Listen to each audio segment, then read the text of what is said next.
Hello guys, welcome back to my channel Vishwas School Bhuna. I am Shifali, your chemistry teacher.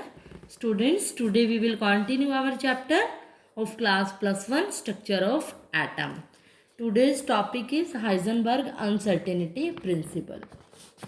Last to last video में मैंने आपको बताया था quantum mechanical model के हम दो पार्ट पढ़ेंगे जो कि बोहर्स की लिमिटेशंस में नहीं बताए गए थे। फर्स्ट था ड्यूल नेचर ऑफ मैटर जो कि हम कंप्लीट कर चुके हैं। सेकंड जो है हाइजेनबर्ग अनसर्टेनिटी प्रिंसिपल है। ये हाइजेनबर्ग एक केमिस्ट के द्वारा दिया गया था, एक प्रिंसिपल दिया था उन्होंने अनसर्टेनिटी का। अनसर्टेनिटी का मतलब होता है कोई चीज़ जब डेफिनेट नहीं होती, अनसर्टेन होती है। मीन्स इसने क्या कहा था, इसकी स्टेटमेंट ये थी कि it is not possible to measure accurately, simultaneously कह सकते हो आप, साइमल्टेनियसली इसमें यही मेन वर्ड है, simultaneously both the position and momentum. Momentum को मैं स्मॉल पी से लिख रही हूँ for microscopic particles, microscopic particles with absolute accuracy. इसने ये कहा था अपने प्रिंसिपल के अंदर कि किसी भी माइक्रोस्कोपिक पार्टिकल्स का, माइक्रोस्कोपिक में आपको पिछले में बताया था कि छोटे पार्टिकल्स जो होते हैं बहुत छोटे जिनको हम नेक्ड आई से नहीं देख सकते, उन पार्टिकल्स की पोजीशन को, और स्मॉल पी मतलब मोमेंटम लिखोगे आप यहाँ, उसके मोमेंटम को हम साइमल्टेनियसली का मतलब होता है साथ साथ एक साथ हम एक्यूरेट नहीं मेज़र कर सकते, उसको सही मेज़र नहीं कर सकते। इसकी जो स्टेटमेंट थी, इक्वेशन थी, वो क्या थी, delta X multiply delta P greater than equal to H upon में 4 पाई।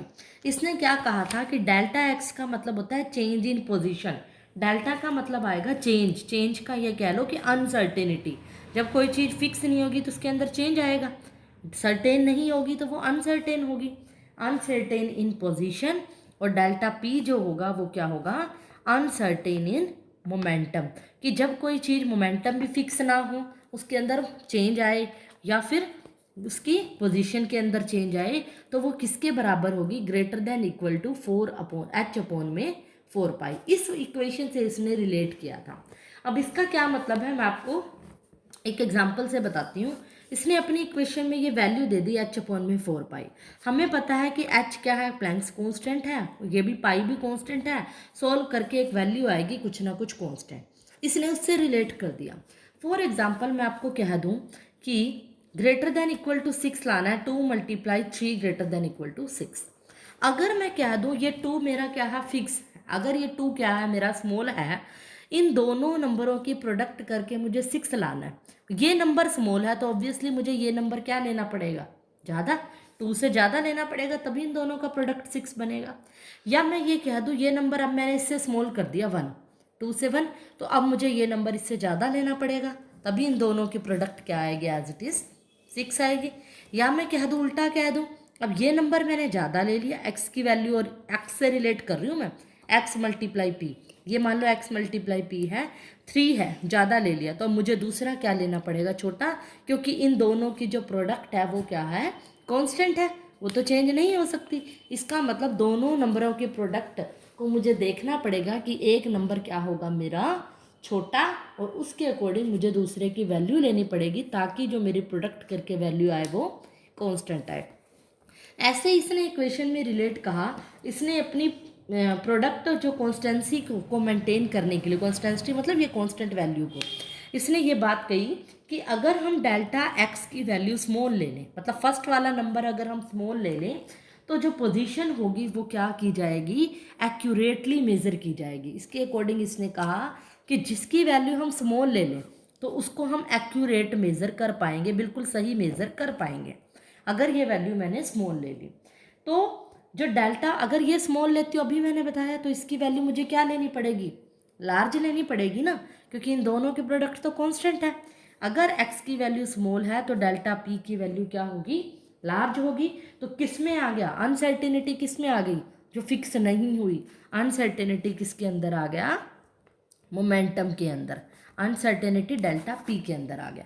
तो यही बात अपने प्रिंसिपल में कहना चाहता है कि दो नंबरों की प्रोडक्ट अगर कांस्टेंट होगी, अगर मैं एक नंबर को स्मॉल ले लेती हूँ, जिस नंबर को वो स्मॉल लेगा हम उसको इजीली मेज़र कर पाएंगे, एक्यूरेटली मेज़र कर पाएंगे, और जिसको बड़ा लेंगे उसको हम, उसके अंदर क्या आएगा, अनसर्टेनिटी आएगा, उसको हम एक्यूरेट मेज़र नहीं कर पाएंगे। सिमिलरली दूसरा केस ले लो, अगर हम डेल्टा पी की वैल्यू क्या ले लें, स्मॉल ले लें, तो उसको हम एक्यूरेट मेज़र कर पाएंगे, एक्यूरेटली मेज़र कर पाएंगे, क्योंकि ये वैल्यू छोटी है, इसको इजीली मेज़र कर दोगे। अगर डेल्टा पी की वैल्यू, अब मैंने इस केस में ये वैल्यू स्मॉल ले ली, इन दोनों की प्रोडक्ट तो कांस्टेंट रहेगी, तो डेल्टा एक्स क्या लेनी पड़ेगी, लार्ज। तो अनसर्टेनिटी इस बार किसके अंदर आएगा, जो फिक्स नहीं हुआ, बहुत ज़्यादा होगी, फिक्स नहीं है, चेंज हो रहा है जिसके अंदर, तो चेंज कौन हो गया, वो डेल्टा एक्स। तो अनसर्टेनिटी क्या आया, डेल्टा एक्स में। तो इन अदर वर्ड्स में हम कह सकते हैं, अगर किसी पार्टिकल की पोजीशन को एक्यूरेट मेजर किया जाता है तब एरर किसके अंदर आएगा, मोमेंटम के अंदर। अगर मोमेंटम एक्यूरेट मेजर किया जाता है तो एरर किसके अंदर आएगा, पोजीशन के अंदर। तो ये साइमल्टेनियसली चलेगा।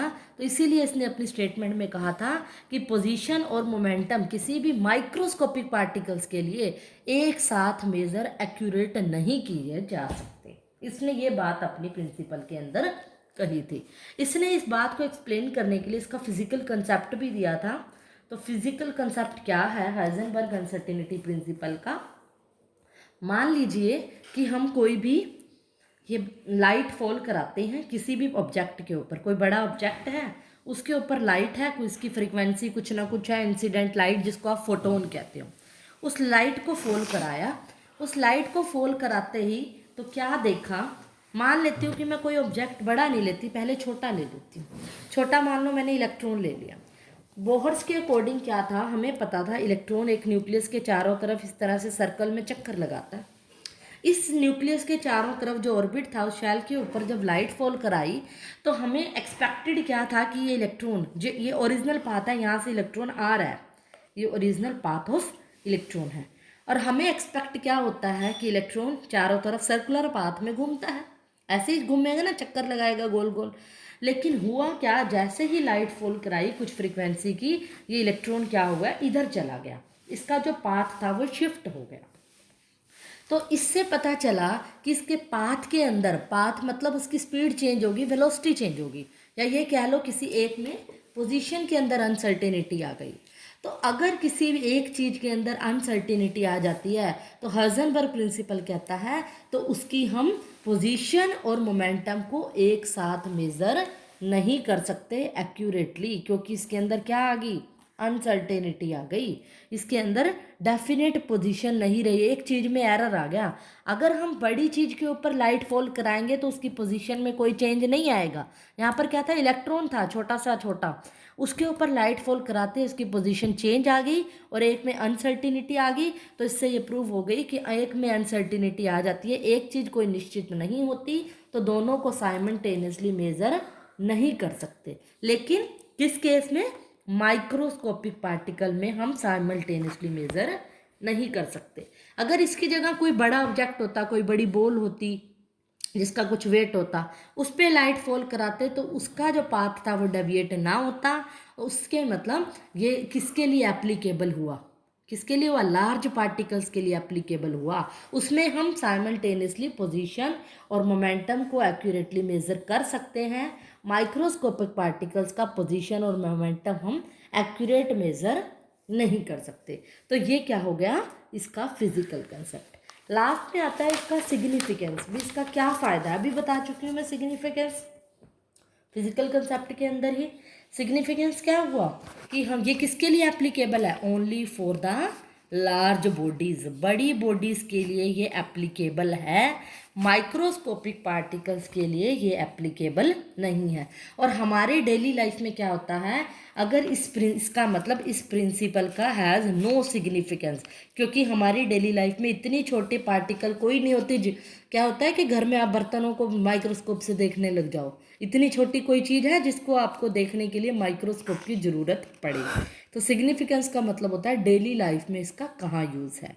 डेली लाइफ में इसका कोई सिग्निफिकेंस नहीं है, क्योंकि कोई ऐसी चीज़ नहीं है जिसको हम माइक्रोस्कोप से देखें। इसीलिए हम जो ज़्यादातर देखते हैं बड़ी चीज़ों को देखते हैं, नेक्ड आई से जिनको देख सकते हैं, और बड़ी चीज़ों का पोजीशन और उसकी मोमेंटम जो होता है वो एक्यूरेटली मेज़र किया जा सकता है। लेकिन हाइजेनबर्ग जो प्रिंसिपल है वो एप्लीकेबल किसके लिए है? ओनली इसने क्या बताई है स्टेटमेंट कि अनसर्टिनिटी किसके लिए आती है? ओनली माइक्रोस्कोपिक पार्टिकल के लिए आती है। इसीलिए हम क्या कहेंगे कि इसका हमारी डेली लाइफ में कोई भी सिग्निफिकेंस नहीं है, कोई भी सिग्निफिकेंस नहीं है। ओनली फॉर लार्ज बॉडी मैंने इसलिए लिखा है कि ओनली फॉर लार्ज बॉडी के कांटेक्ट में आते हैं हम। ये जो एप्लीकेबल है माइक्रोस्कोपिक पार्टिकल्स के लिए है, ये कह सकते हो। तो इसको लिखने की जरूरत नहीं है, इसका सीधे ये लिख सकते हो कि इट हैज़ नो सिग्निफिकेंस। ये तो था इसका कंसेप्ट। अगर आ जाता है हाइजेनबर्ग प्रिंसिपल तो आपने क्या करना है, इसकी स्टेटमेंट बतानी है, इसकी इक्वेशन से इसके पॉइंट्स को एक्सप्लेन करना है। अब हम बताएंगे इसका न्यूमेरिकल। बड़े इजी ही न्यूमेरिकल है इसका, एक एग्जांपल दे देती हूँ, बाकी सब हो जाएंगे। Calculate the uncertainty in position of an electron. पहले क्या निकालनी है? अनसर्टिनिटी इन पोजीशन निकालनी है। टू फाइंड मुझे क्लियर हो रहा है। डेल्टा एक्स क्या करना है? निकालना है। पोजीशन क्या होती है? Delta x. If the uncertainty in velocity, delta we कितना दिया हुआ है? 5.7 इंटू 10⁻⁷ 10⁻⁵ मीटर पर सेकेंड। अनसर्टिनिटी से क्लियर हो रहा है आपको, हाइजेनबर्ग का न्यूमेरिकल है, तो फॉर्मूला लगाओ delta X multiply delta B greater than equal to H upon में 4 पाई। डेल्टा एक्स निकालना है आपको, डेल्टा एक्स निकालोगे greater than equal to H upon में 4 pi delta P. Delta X greater than H upon में 4 पाई। अब velocity momentum तो दे नहीं रखा, हमें पता है P is equals to M V होता है, तो डेल्टा पी क्या होगा? एम डेल्टा वी होगा। वैल्यू पुट करो, प्लैंक्स कांस्टेंट की वैल्यू हमें पता है फिक्स होती है, 4 पाई की वैल्यू 3.14, और एम क्या है? Mass of electron. इलेक्ट्रॉन का मास कितना होता है? 9.1 इंटू 10⁻⁻31। वेलोसिटी गिवन है 5.7 इंटू 10⁻⁵। सोल्व करके इसकी जो वैल्यू आएगी 1.012 इंटू 10⁻⁻10 मीटर। तो delta X greater than equal to में वैल्यू कह सकते हो, कई बार न्यूमेरिकल में आप डायरेक्ट भी कह सकते हो कि ऑलमोस्ट इसके इक्वल होएगी, तो यहाँ चीज़ ये दिखाने का जरूरत नहीं है। तो आपको इसका मतलब ये पता होना चाहिए कि ये ग्रेटर दैन इक्वल टू का सिंबल मीन्स उसके नियरली इक्वल टू हो सकता है, उससे ग्रेटर देन भी हो सकता है, और उससे इसकी वैल्यू क्या हो सकती है? इक्वल टू भी हो सकती है। So that's all for today.